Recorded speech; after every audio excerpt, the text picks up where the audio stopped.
Magandang hapon sa aking mga kapwa Pilipino, sa aking kaibigan si Major General Alex Monteagudo, Secretary Jing Paras, ang spirit and body behind Kampilan, Governor Chavit Singson, ang aming chairman, at lahat na nandito, si kompanyero Atty. Salvador Diputado, si Tatay Rani Ludibica, ang kaibigan ko si Cecil, at ang alyansa ng mga supporters and support organizations ni VP Inday Sara.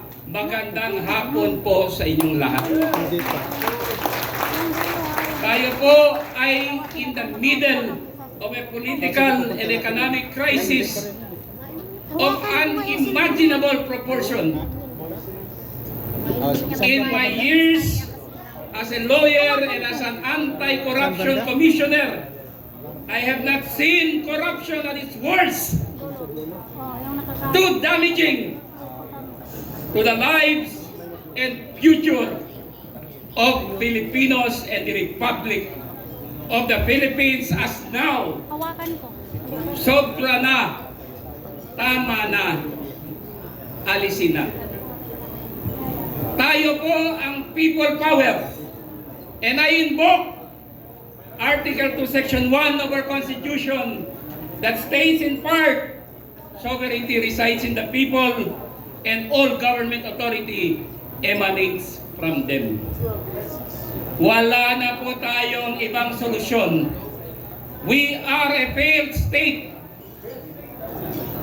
Lahat ng ahensya ay na-compromise na ng maletagang.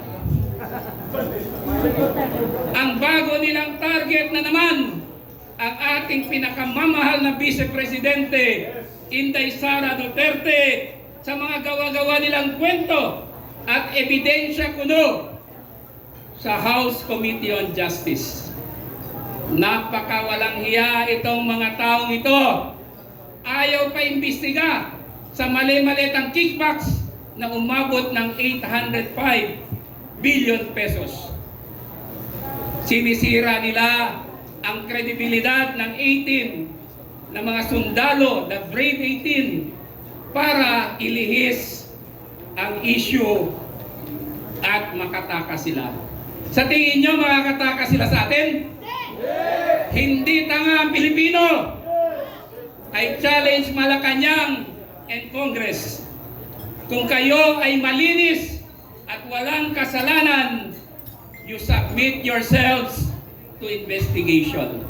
Huwag niyong linlangin ng Pilipino. Hindi kami mga tanga. Hindi kami mga illiterate.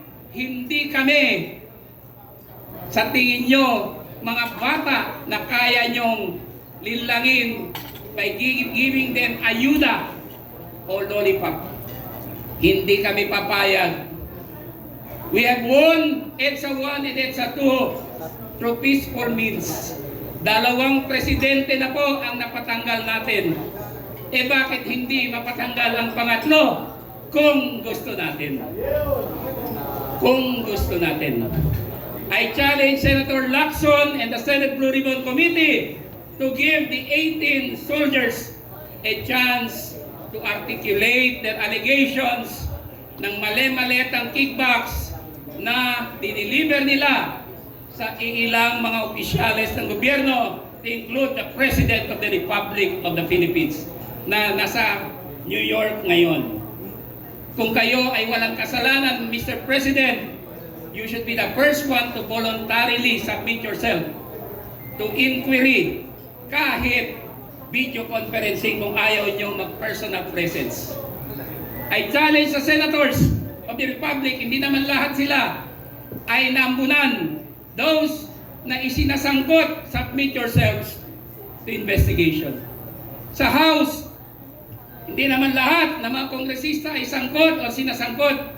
Submit yourselves to investigation dito sa mali-malitang kickbacks.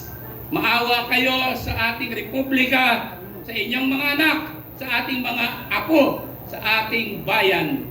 Sobra na po.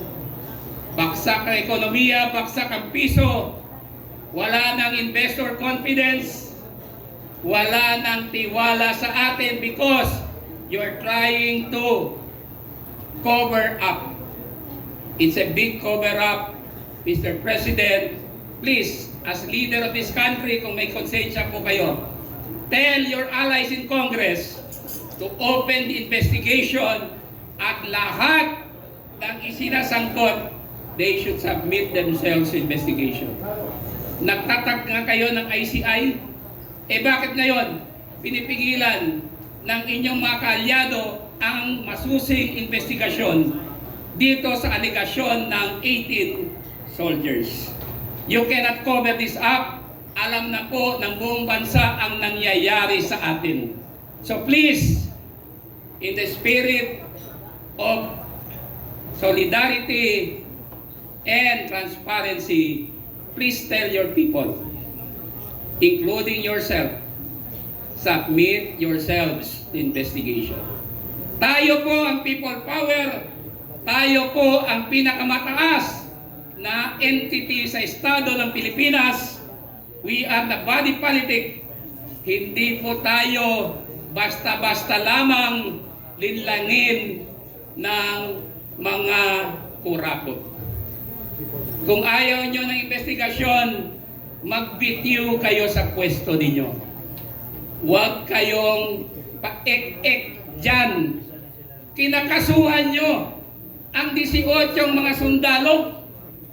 You are cowards. Kung matapang ho kayo, you face investigation at patunayan nyo sa buong bansa na kayo ay inosente. In the first place, you are presumed innocent.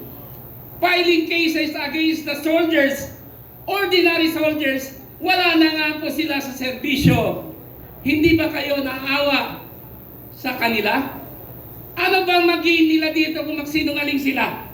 Meron ba silang nakuha dito? Except yung kanilang good faith, dahil totoo naman po, ginamit sila ni Saldico sa pag-deliver ng mali-maletang cash sa ilang opisyales. Huwag niyong linlangin ang Pilipino. Mabait po tayo. Pero dalawang presidente na po ang napatanggal natin through peaceful means. Mabait, but we are just. We are a Christian nation, and with Muslim brothers among us and Protestants among us, we are religious, but we are a just people. Hindi pwede walang hustisya. Hindi pwede walang managot.